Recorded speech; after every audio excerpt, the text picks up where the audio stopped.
Venga, hasi gaitezen ba. Atalaren izenburuak, pues oraindik ez dizuezu hiri ezer ez esaten.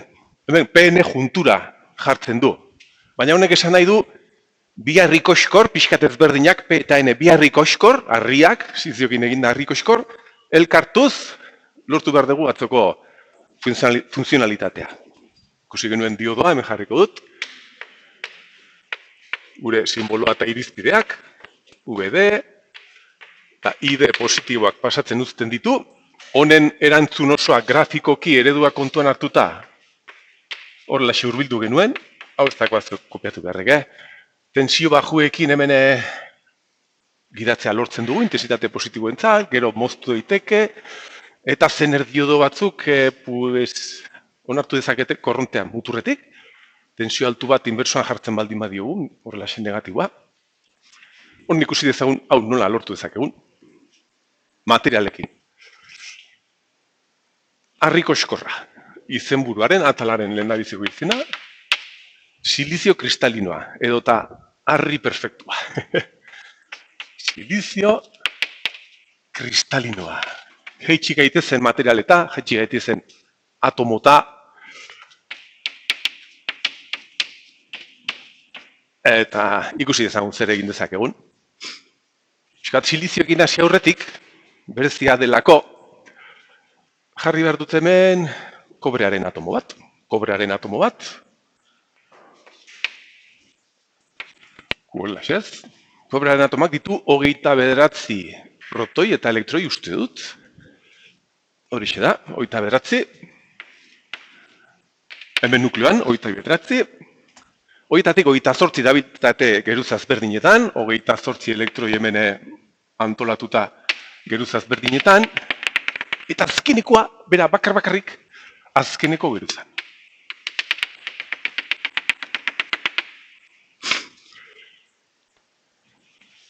Material zientzia eta bar direla eta atomo hauek bilatzen dute, aurkitzen dute beraien egonkortasuna, azkeneko geruzan atomo kopuru zehatz bat baldin badute, 8 izan daitezke, bat baldin badago bakarrik, erosoago dago azkeneko elektroi hori gabe. Eta hori da gertatzen dena, hori dela eta elektroi hori bakarrik giro temperaturan hortik kanpo egon behar da.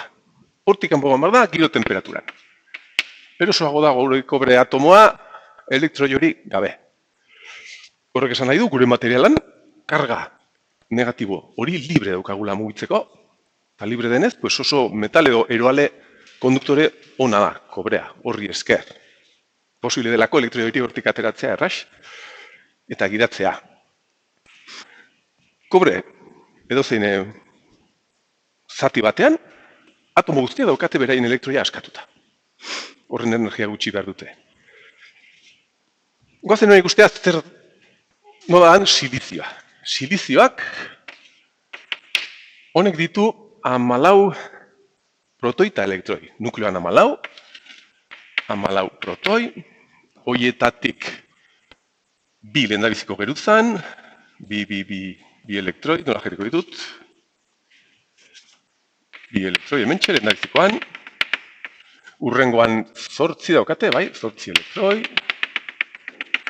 10, eta azkeneko lauak azkenekoan daude. Honek bat zituen bezala, honek izan behar ditu lau bere azkeneko geruzan. Hau, eta hau. Eta esan dizuan bezala, 8 da zenbaki egonkor bat atomoen dako, eta hementxe daukagu lau. Ez egonkor, ez egonkor. Hau da, ez dago hau bezala, elektroi batekin horaskatuta libre geratzeko, ez ditu 8 erdian gaude. Erdian gaude. Horregatik ere, semikonduktore edo erdieroale esaten zaio ni, erdieroalea. Eta berdina gertatu behar zaio adibidez germanioari. Elektronikan silizia eta germanioa dira material nagusiak, batez ere hau, silizioa. Badakizuen non aurkitzen den silizioa, harrik guzitan. Lurraren azaleran ez dakite uneko 30 da silizio. Osa, oso merke. Claro, gero prozesatzea eta txukun egitea, kristal bezala egitea, pues behar da bere prozesua eta bere... Eta germanioa adibidez, egoera antzeko egoera izan behar dugu. Honek 32 elektro ditu. 32 elektroietara protoi horiek nukleoan, horietatik 28 hemen geruza ezberdinetan, eta berriz azkeneko geruzan 4. 4. Ez bat, ez 8. 4. Erdi eroalea. Bale, atomoa ikusi dugu. Begiratu ezagunia nola elkartzen diren. Txukutu dezagun, hartu dezagun harriko eskorron bat, urtu ditzagun eta utzi ditzagun poliki-poliki, geldi-geldi, beraiek antolatzen eta kristalizatzen. Ia zer gertatzen zain, ia zer eskintzen diguten. Ia egitura hori edo struktura hori, silizio estruktura edo egitura nolakoa den. Zagitu zer egin behar duten? Pues elkartu behar dira horrelaxe. Atomo silizio atomo bakoitza, elkartu behar da ondoko 4rekin,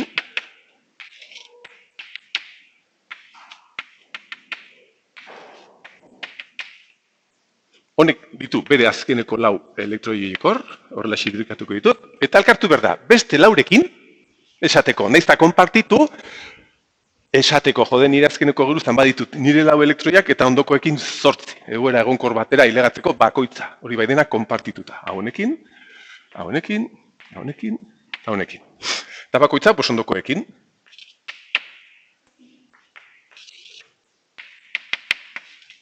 Haunekin, horrela, eta horrelaxe.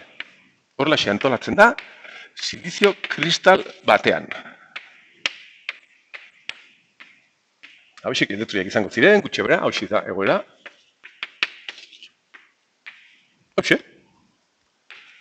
Nahiko simplea.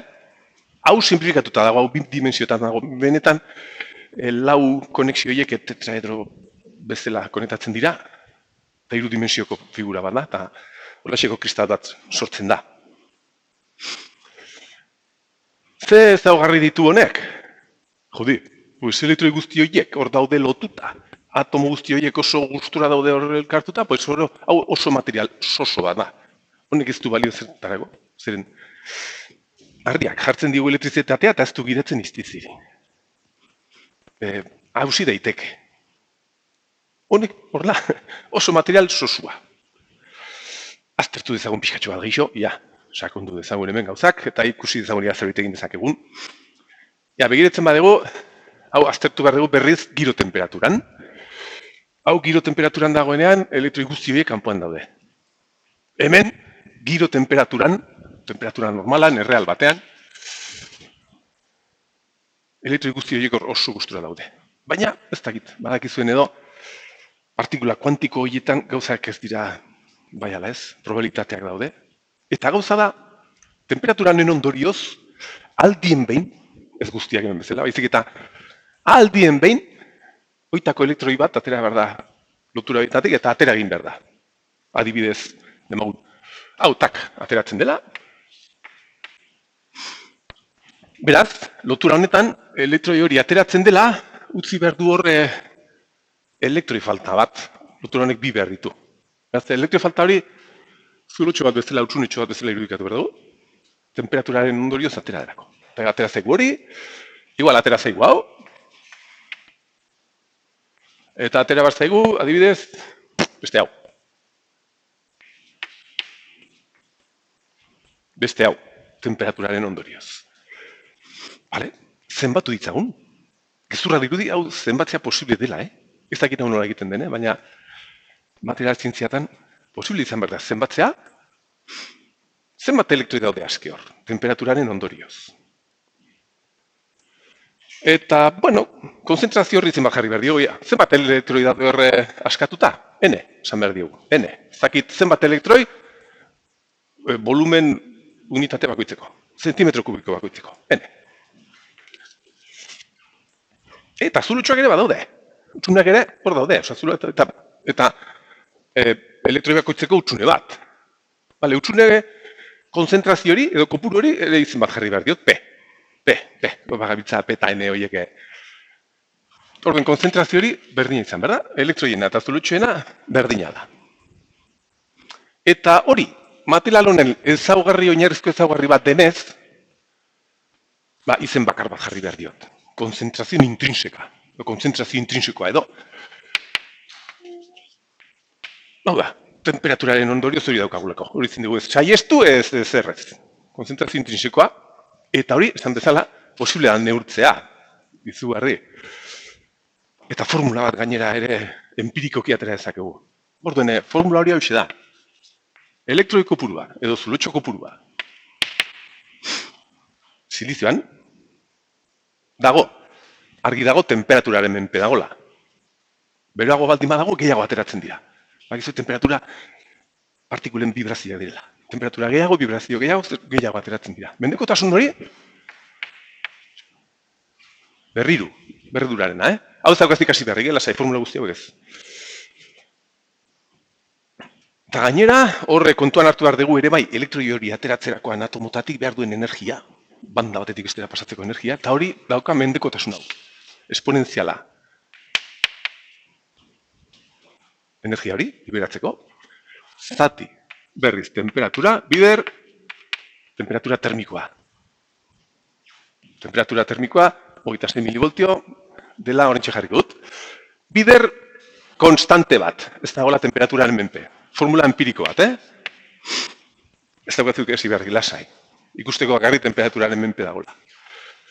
VT hori da Boltzmann konstantea itxoin. Bider.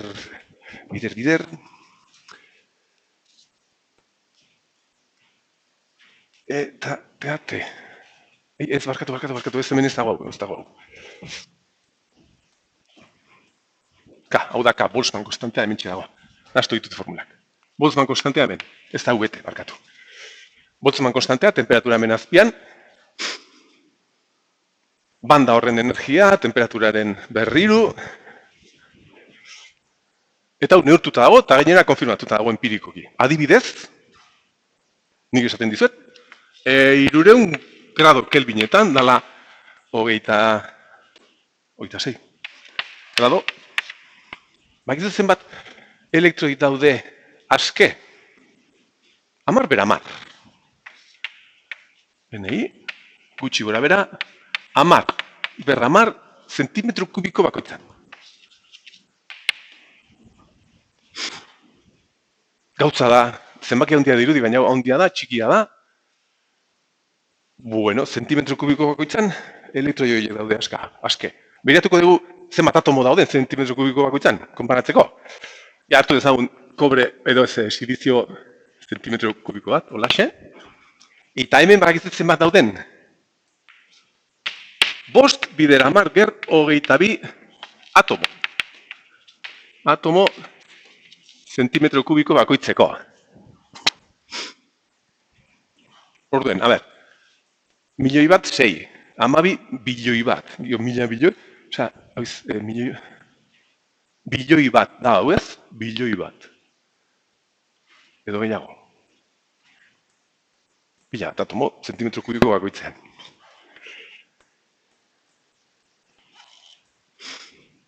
Eta, konparatzen badegu, zenbatek askatzen duten elektroi bat begiratzazue. Hemendik onutza, 12, bilioia hor zeuden.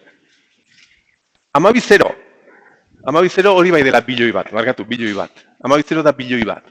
Orduene, bilioi atomo bakoitzeko, tak elektroi bat askatzen da. Horik zurra dirudi, nurtu dezakegula, Gero asko zuetako asko, nahiz eta orain hau txapa asko izan, eta ze gauza zakarrak diren, eta gero joaten zarete gustu hartzen, eta joaten zarete horrelaziko laborategitara, eta horrelaziko gauzak egitea. Bueno, bilioi bat okitz oso utxi. Baina, bueno, hor dago, eta asikia gauzak ikusten hemen nola funtzionatzen duten. Konzentrazio intrinsekoa zentzen zaio. Ni izena dut jarri, konzentrazio intrinsekoa, NI-ri. Segituko dugu aztertzen, silizia aztertzen, elektronikarekin gabitza, aztertu dezagun nola funtzionatzen duen elektrizitatearekin. Jarri behar digu eremu elektriko bat, eta ikusi dezagun kargabiek zer egiten duten. Hala, formula gehiago.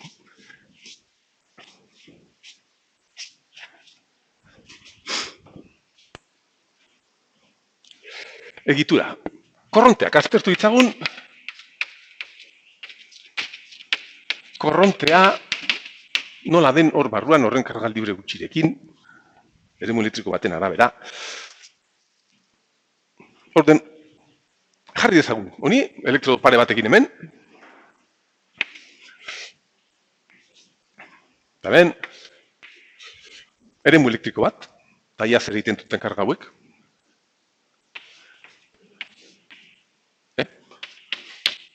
Eremu elektriko bat. Eta hemen gertatu behar dena da, oso gauza simplea, oso gauza sosua. Lotuta dauden horiek ia iaztira enteratu behar. Eta bakarrik hemen aske dauden elektroi horiek sentitu behar dute indar bat, eremu elektrikoren ondorioz, horrelaxiko indarra. Indar bat dela proporzionala bere kargara bidere. Eta mugitu behar da. Hau da, korronte txiki bat izan behar dugu. Eremu elektriko horren ondorioz. Honek jasan behar du indar hori, honek ere bai.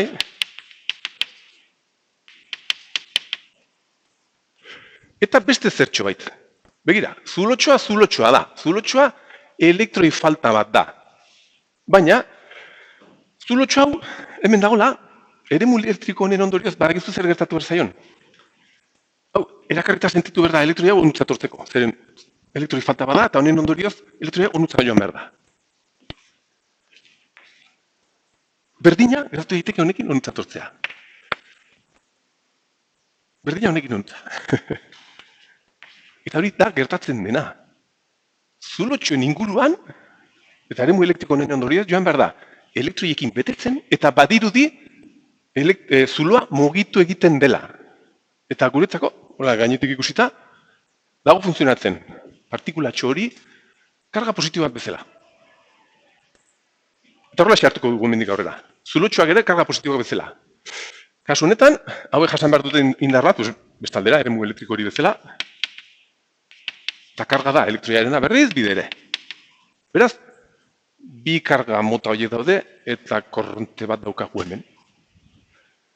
Korronte honi esaten zaio, desplazamendu korrontea dagoelako eremu elektrikoaren menpe.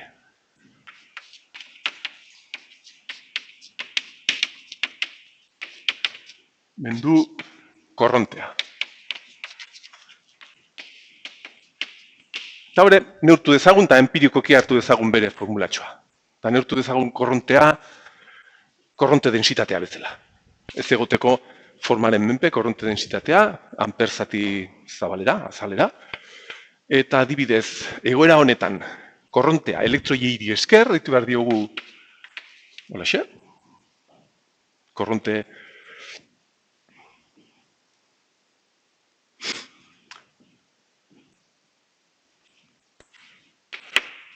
eta hau neurtu dezakegu ere bai. Eta hau badekizue ze forma duen, ze balio daukan. Hau dago, noski, karga, elektroien kargaren menpe, Q. Hau egon behar dare bai, zenbat elektroi dauden, eta zenbat elektroi dauden, N jarri dugu izena, konzentrazioa, N. Eremu elektrikoaren menpe, gehiago, korronte gehiago. Eta hemen egon behar da parametrotxo bat, esaten zaiola, grazia egiten dit, elektroien mugikortasuna, oda, konstante bat, gauzak lotzeko, unitateak lotzeko eta bar, elektroien mugikortasuna mu N. Partikula horien parametro kuantiko bat izango da nik uste dut. Eta zulotxoak ere eragin behar dute korronte bat azaleran, ideia berdinarekin. Karga, beraien karga elektroiarena da, zulotxoien mugikortasuna, bider zulotxoen konzentrazioa, gero jolastuko dugu konzentrazioarekin, oraingoz, eta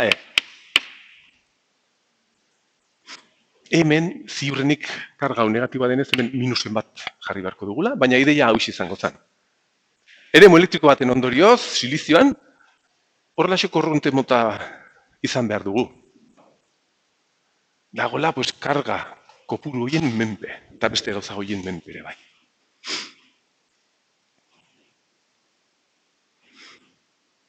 Orduan, korronte densitate totala materialan, ezaugarri bezala, materialaren ezaugarri bezala, izan behar da bi horien batura. berdin, eta gauzak positibo jartzen baldin baditu, norabideak kontuan izan gabe, izan behar dugu, Q, bi hauek berdina dira, intrinsekoak, ez badigu ezer ez egiten, bider mugikortasunak. Lasai formulekin da, lasai, bakarrik lasai, nada, ez kezkatu. Kargak daude, ere mugi batekin mugitu daitezke hor laxe. Bale, badaukagu lagun bat, materiala gustatzen zaizkiola ikertzea, guri aspertzen ari gaitu, baina gustatzen zaio, eta beste zerbait ikusi du. Hemen izen burutxo bat gaurretaz lekua. Gure lagun honek hartu du silizio puska bat, eta lortu du nolabait, horrazke dauden elektroiak edo zulotxoak, elektroiak. Ez dakit nola, berotu du gehiago hemen eta hemen gutxiago, adibidez, lortu du hemen elektroi gehiago izatea. Hemen baino. Hau da, lortu du hemen konzentrazio gehiago izatea eta hemen gutxiago. Ez dakit nola. Bai.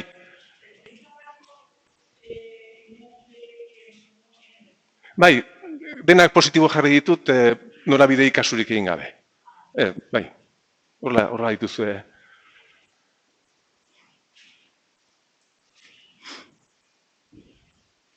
Bai, izango zen, baina uste dut, oharretan horrela dagoela, eta hemen ez zuzendu dut, baina egualo ez banitu jarri. Bai, norabideak kontuan izango dugu, baina formulatzen ez. Konzeptu betzera argiago ikusteko. Orduan, gure lagunak, hau, lortu du nolabait, berotu du, eta hemen, bakizu zer gertatu berdan? Klaro, hemen gehiago daude, hemen gutxiago. Orduan, material honetan, elektroiek joan behar dira, material horretan berdintzea. Osa, hemendik alutza joan behar dira. Sortu behar da korronte bat. Hemen ere negatibore bat jarriko du nonbaiten, alutza. Osa, sortu behar da, korronte bat, berriz, densitate bat, elektroieri esker. Kasu honetan, dagoela menpe, berriz, kargaren menpe, klaro. Eta egon behar da menpe, konzentrazioaren aldaketarekin. Osa, konzentrazio aldaketa hau handiago baldin bada korronte gehiago. Osa, que izan beharko da proporzionala aldaketa honi, derivatuari.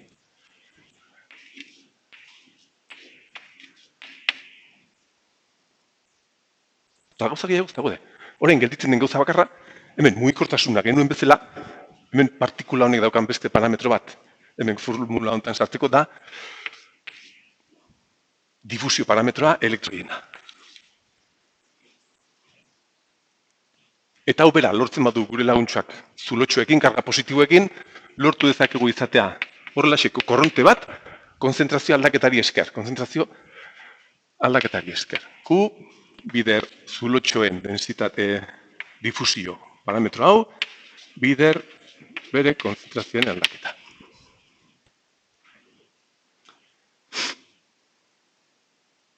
Eta orduan hemen izango ginituzke. Korronteak, honi esker. Eta hori izaten zaie, difusio korronteak.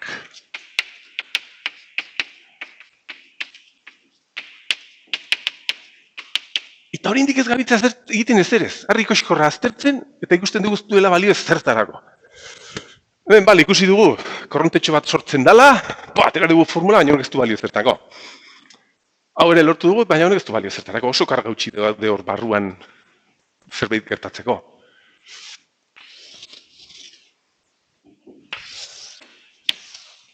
Hemen, kuriositatez,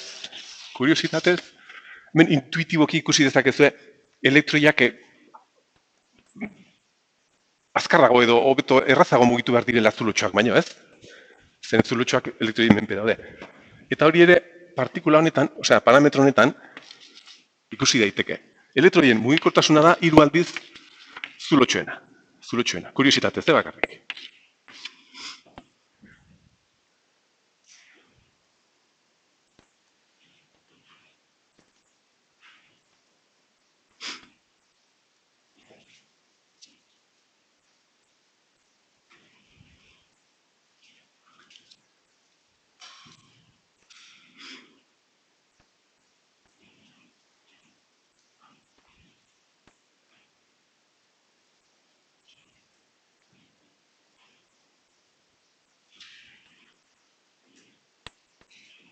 Bale, orduen.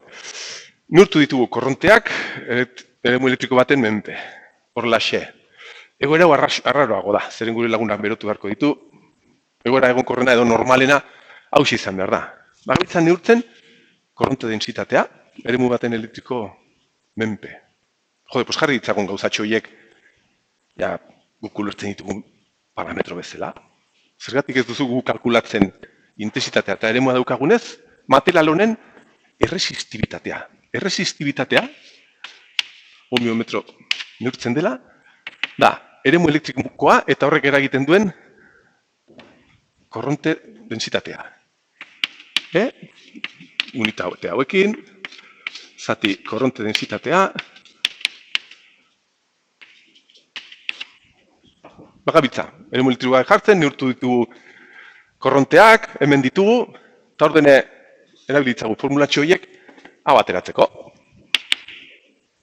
Kasu honetan honik kasurik ez dugu egin behar, difusiokoak ez. Eremu elektrikoak jartzen dugunean, egoera hautsi daukagulako.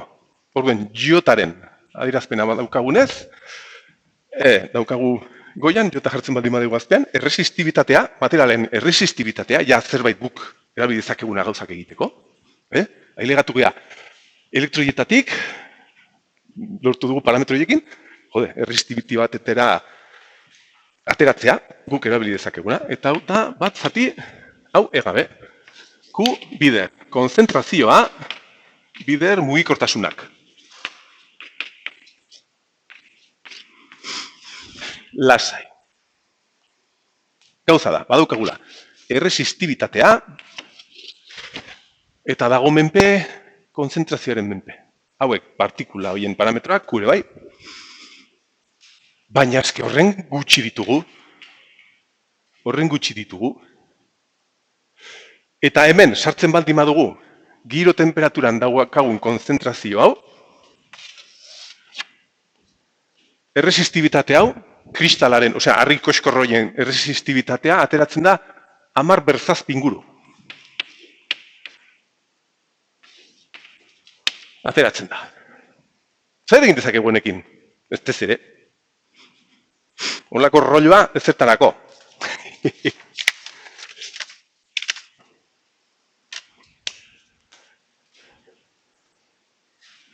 Zer beti merko dugu.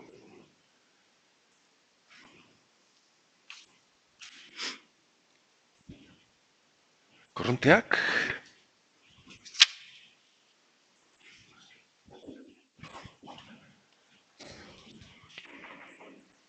Dopatu dezagun gure materiala. Dopatu dezagun.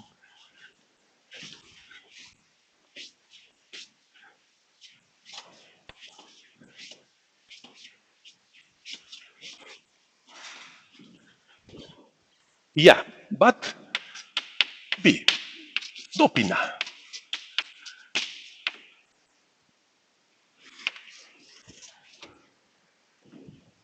Hau, intuitiboki oso elegantia da. Hau galdetu dezakegu. Hau ez da horren zaila azaltzea eskemakin eta hau galdetu daiteke. Orain arte rollo hau ez. Baina hau bai. Gira, gure siliziozko kristalan,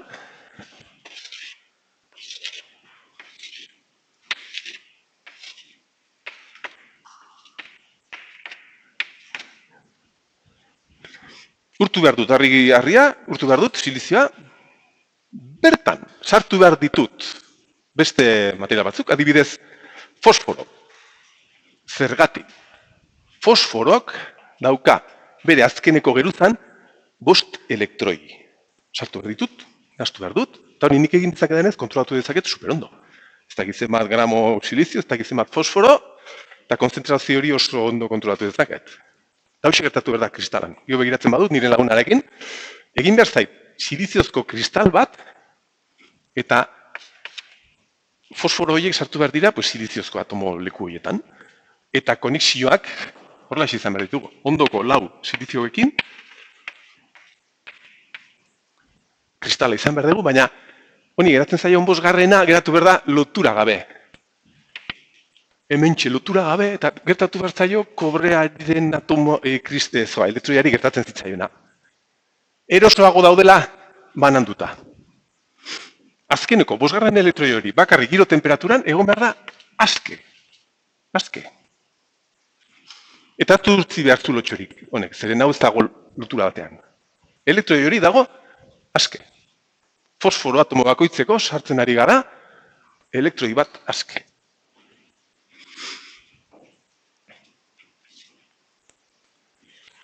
Orduan zenbatu ditzagun orain gauzak orduen, zer ari gara gertatzen. Leno esan dugu, elektroi kopurua gabitza zenbaten N bezala, N. Eta zenbat elektroi zentimetro kubiko bakoitzeko. Pues hemen material honetan izan behar ditugu. Orain, guk sartzen ari garenak, eta horri deitu behar diot atomo horiek ematen ari daudenez elektroi bat, donor. Donor, esaten zaie, konzentrazio, donor. N, donor, elektroi ematen duelako, eta ere bai egongo dira temperaturaren ondorioz daudenak. Ez, hasieran ikusi dugun bezala.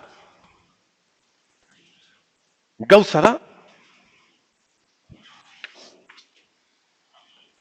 hemen lan tarte hauek guk sartu ditzakegu, dopatu ditzakegu, horrelaxe, 10/12, 10/20. Ez, meretzi.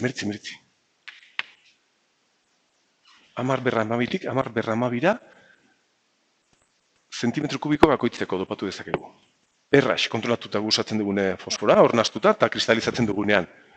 Honekin egitut erakustea, hau zala, 10/10, zenbaki hau guk kontrolatzen dugun hau baina asko ze handiagoa da. Beraz, egoera honetan hau asko ze handiagoa da, eta honi ez diogu kasurik egin behar. Egoera honetan, dopatzen dugunean, guk sartzen diogun fosforo atomo kopurua, izan behar da elektroi kopurua, aske daudenak. Eta orain bai, orain sartu ezagegu pila bat. Ez da izan behar kobrea, baina hemen gauzak hobetu behar dira. Hau jitsi behar da.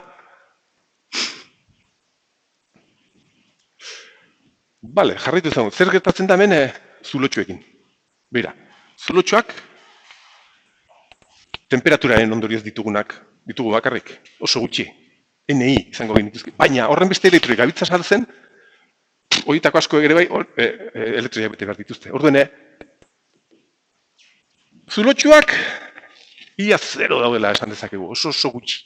Oso gutxi. Eta zero, ez da gustatzen zero jartzea, baina igual utziko dut.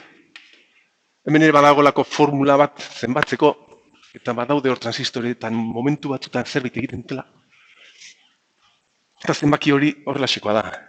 Hau ere empirikoki aterata dago. Konzentrazio intrinsekoa, berbi, zenbaki txiki bat, berbi, 10/10, zenbaki txikia berbi, zati, zenbaki handi bat.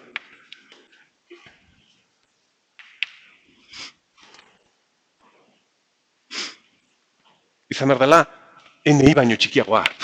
Ja, NI nahiko txikia zen, orain gutxiago. Osa, temperaturaren ondorioz daukanak, baino gutxiago. Oso gutxi, txikia, sin más. Edo, fosforo beharrean sartu behar diot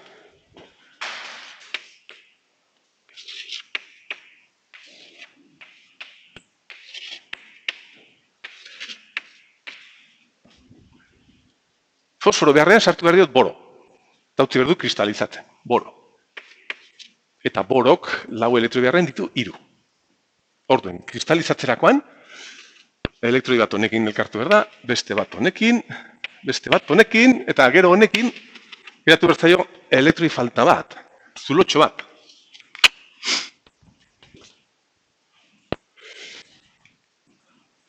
Kasu honetan ere, zulotxo bat da, eta badirudi zulotxo bat horregon beharko dela. Baina berriz, temperaturaren ondorioz, bakarrik giro temperaturaren ondorioz, hau libre dagoen bezala, boro atomo honek sartu duen zulotxo hori, egon behar da bueltaka material guztian zehar, libre. Zulotxo hau ez dago behar honekin. Osea, kristalizatzen den momentuan, giro temperatura dela eta, elektroi hau onutza pasatu behar da. Eta zula onutza. Gero hau, onutza, eta zula hemen. Eta hau hemen. Eta igual dago hemen, zulotxoa. Osa, honen zulotxoa igual dago hor. Mugitzen dago alako ere bai.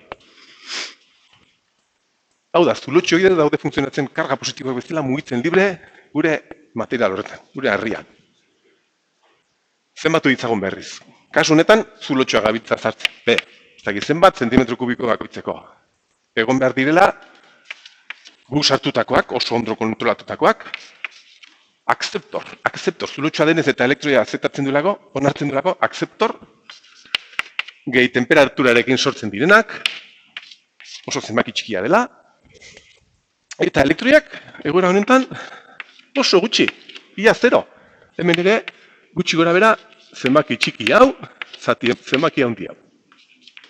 Oso gutxi, badaude, baina oso gutxi.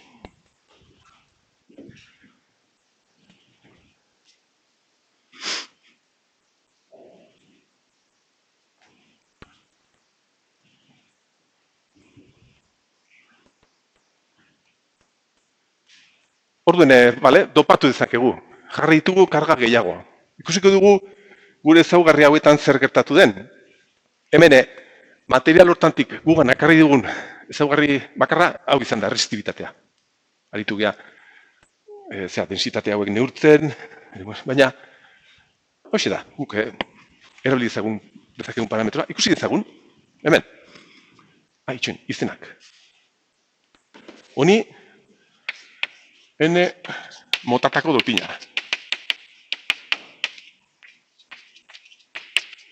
Eta hau P motatakoa.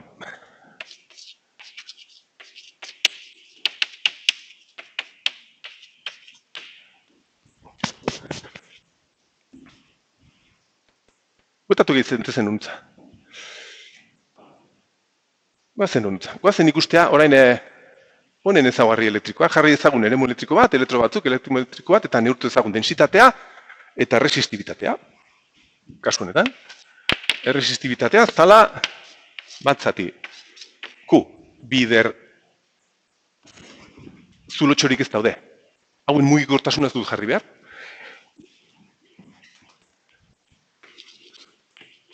Elektroi mugikortasuna eta elektroi kopurua. Hau da, hemen atera dugun formula, baina dopatuta dagolako, dopatuta daukagu. Eta zer gertatu da hemen resistibitatearekin. Hau, izugarri handia egin dugu. Konparatuta, leheno, hau zan 10/10. Orain hau izan daiteke 10/6, oso erraz, 18. Hau murriztu behar dugu pile bat resistibitatea.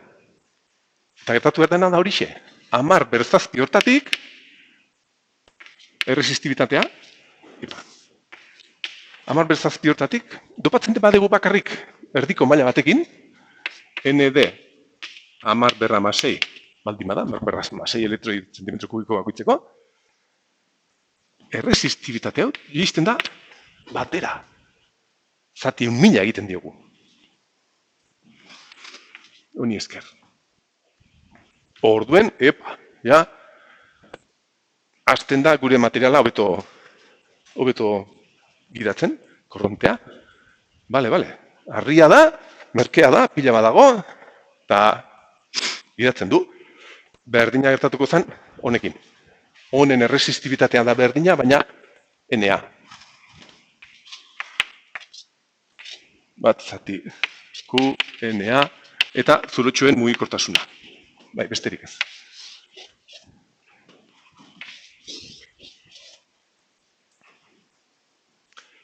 Eta, gogoratzazue, erresistibitatearekin, erresistibitatea ezagutzen badegu material batena, hartu dezakegu material horren puska bat, zilindro batekin, luzera eta zabelera batekin, eta guk nahi dugun erresistentzia lortzea. Osea, erresistentzia,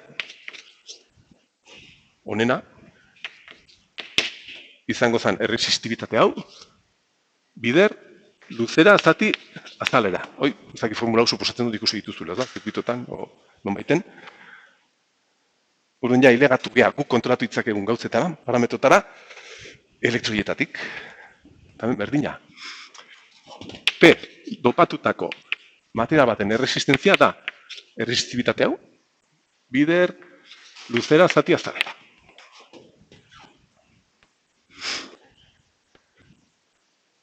Eta hau kontrolatzen dugu bakarrik, honekin, konzentrazio hau, badirudi zaila dela kontrolatzea, baina da, nastea, uztea, kristalizatzea, eta urria.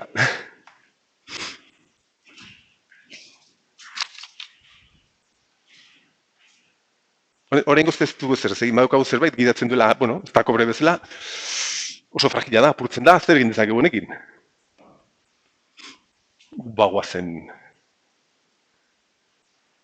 Egin behar dugun gauza bakarra da, horrelako harriko eskor bat hartu, dopatuta horrelaxe, eta beste harriko eskor honekin eta elkartu behar ditugu, eta hor sortu behar dira gauza berriak. Vale? P, N, juntura, horregatik izena. Dopatuta fosforokin edo beste, badaude beste aukera batzuk, arsenio, nitrogenos, galio, indio.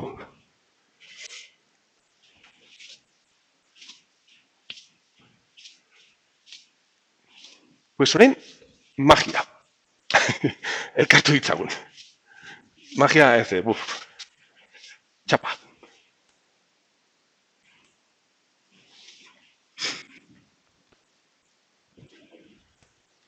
Elkartu behar ditu atal honetan. Igual izen bururik ez dio jarri behar, hemen, bai, pene juntura. Bat iru, pene juntura. Ez que dena okupatu behar dut.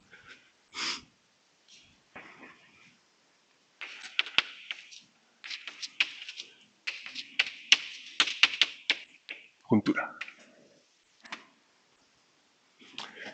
Elkartu behar ditugu biharriko eskor horrela, elkartu bakarrik, eta aztertu behar dugu zer pasatzen den. Eta bete behar dut arbela nutzaino, ia,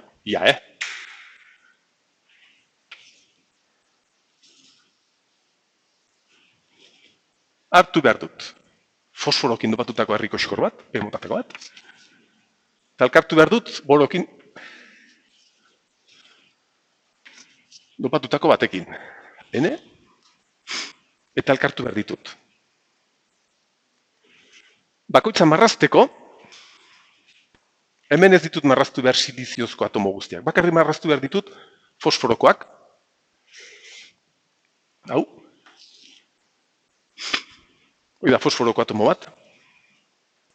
Badakiztu hori sartu derakoan, honek elektroi hau sartu du, baina hor dabil.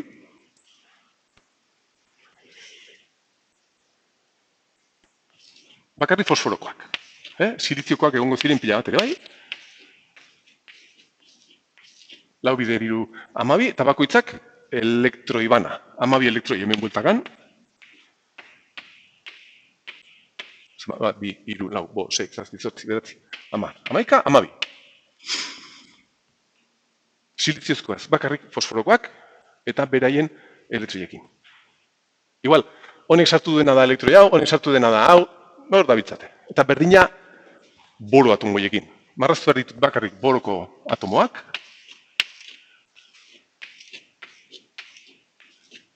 Zeren bakoitzak zartu du zulotxo bat. Egon behar dela, madera guztian zehar.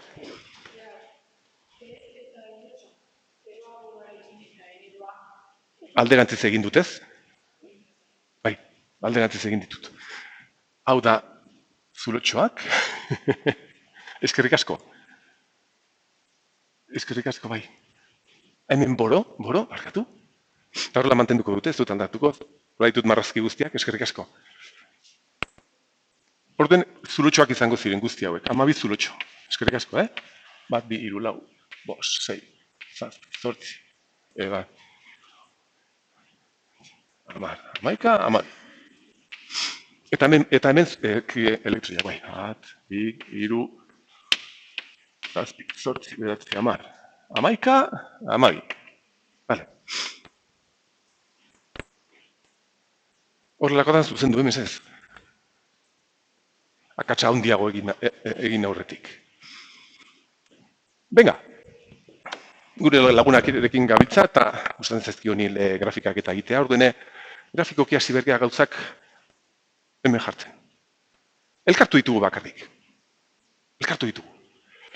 Eta elkartu dugun momentutxoan, hemen daukagu zulotxo konzentrazio hori eta hemen elektroi hori. Eta daude material guztian zehar hor banatuta.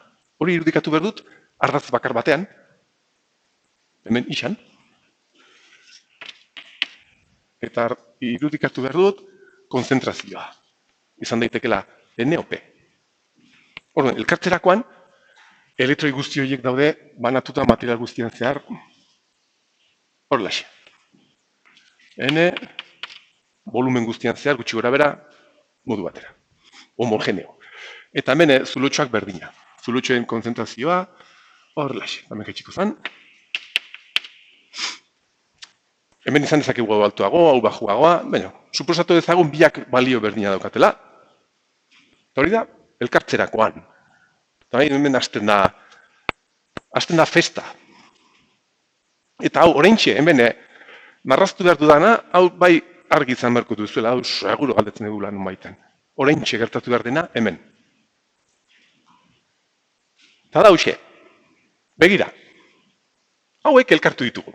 Elektroi hau bihurria asketa negatibo. Eta ondoan, zulotxo bat positibo superatraktibo. Orduan, bakarrik elkartzeagatik, lehendabiztiko hauek, elektroi hori, kombinatu behar da zulotxo horrekin. Elkartu behar da zulotxo horrekin. Tan, zulotxo batean sartzea esan nahi du loturan sartzen dela, eta biak desagertzen dira. Kendu behar ditut. Biak desagertzen dira. Hau, honekin. Tak, tak. Biak desagertzen dira. Hau, honekin. Hau, honutza. Hau, honekin. Hau, honekin. Eta hau, honekin. Intuitiboa da, ez? Zulotxoak eta, elektroiak elkartzen dira eta ze gustora gauden. Kombinatzen dira. Orain gehiago ez badugu pensatzen, pensatu ezakegu, guztia pasatu berdira nutza, eta bete berdira. Bale. Bale? Bueltatu gaitezen onutza. Hau zan, fosforo atomo bat, galdu duela elektroi bat. Leheno bere elektroia horzailen, eta karga netoa zan 0. Baina orain, galdu da. Hemen dagoelako, eta desagertu dira biak. Hau da, fosforo atomo bat, elektroi bat faltan. Zer da hori? Fosforak ez dakizen bat atomo. Elektroi bat faltan. Bira, atomo bezala, geratu behar da kargatuta positibo. Elektroi bat gutxiago daukalako. Orden, hau gertatzerakoan, desagertzen da, baina ni geratu behar nintzorrela. Elektroi horiek pasatu dira, onutza, boro horietara, eta bete diote beraien laugarren elektroia. Beraz, beraiek edatzen dira atomoak elektroi bat gehiagorekin. Beraiek, ebeik, geratzen dira horrelaxe. Demagun adibidez, hemengo hauek ere berdina gertatu zaiela. Hauek geratu direla horrela, eta hauek horrela.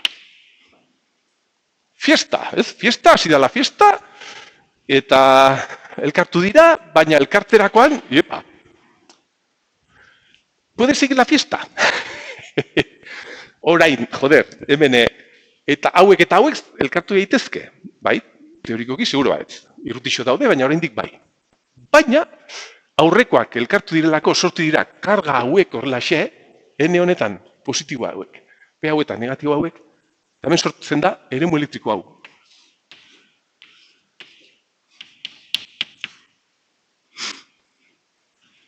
Elkartzen hasteagatik sortu da eremu elektriko bat, dala mugimendu honen kontrakoa.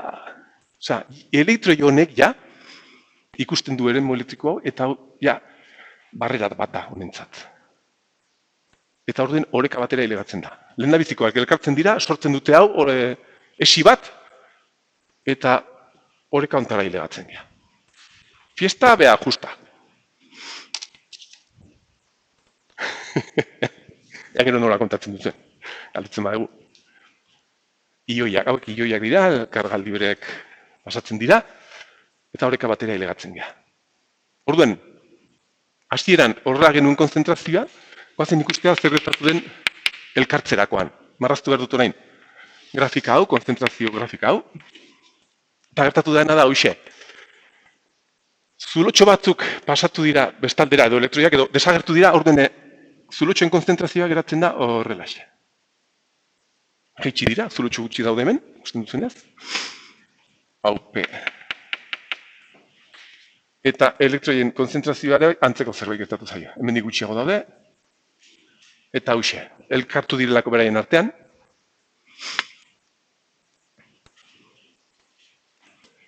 Eta hori da, gertatu dana. Baina oraindik gabiltza gure lagunari horrenbeste gustatzen zaizkion materialak begiratzen, eta joder, ja, ikusi ezagun zerbait praktikoa, guau. Ja, ailegatzen garen guk erabili dezakegun parametro batzuetara, elektrikekin gabiltza arratu guztian, bale? Jarraitu dezagun bide hau. Ia posible den kalkulatzea hemen dauden karga kopurua, karga horiekin eremu elektrikoa eta eremu elektrikoarekin tensioa. Eta tensioa ja guk kontrolatu ezakegu, neurtu edo ikusi. Ordene bidea hori izan behar da. Mundu kuantiko ontatik ia ailegatzen garen makro mundura. Ja, bukatuta.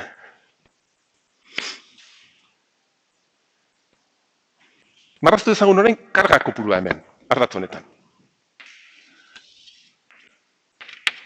Zeren konzentrazioa badakigu, volumena baldin badaukigu, erabiko karga kontrolatu behar dugu.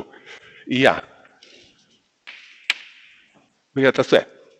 N aldean, hemen karga positiboa geratu zizkigu. Eta hemen urbildu behar dugu, eta dena txukun-txukuna jarri behar dugu. Suposatu dezagun, maila hau positiboa dela, onutzaino, karga positiboa daukagula, holaseko modu perfektu horretan, eta positiboa. Eta bestaldean, hemen, P honetan, daukagu karga berdina, baina negatiboa. Onutzaino, adibidez.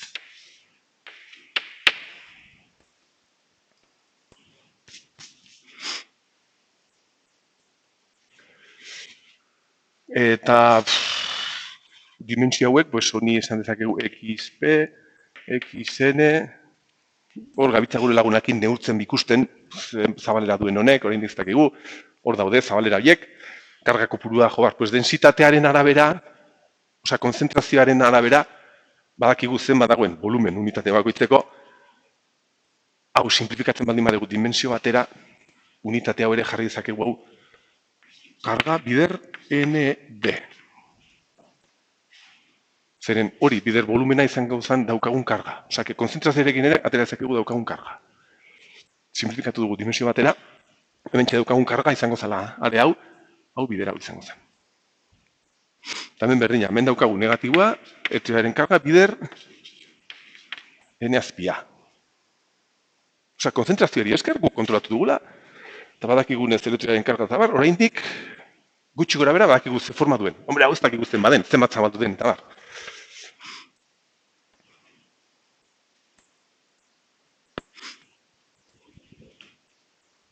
Atzeren txiki bat egingo dugu.